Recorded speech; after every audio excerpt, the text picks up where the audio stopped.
এখন অধিকারে রণভূমিতে উপস্থিত হবেন রাজকুমারী শিখণ্ডিনী।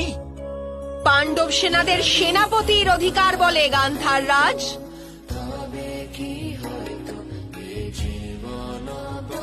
অর্থাৎ যুদ্ধের প্রথম দিনই আপনাদের সেনাপতি মহামহিম ভীষ্ম এই রণভূমিতে নিরস্ত্র দাঁড়িয়ে থাকবেন।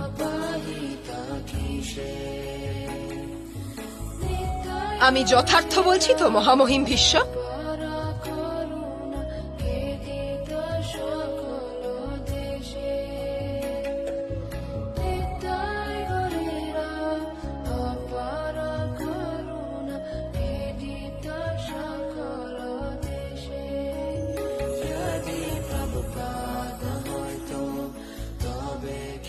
আপনি যথার্থই বলেছেন।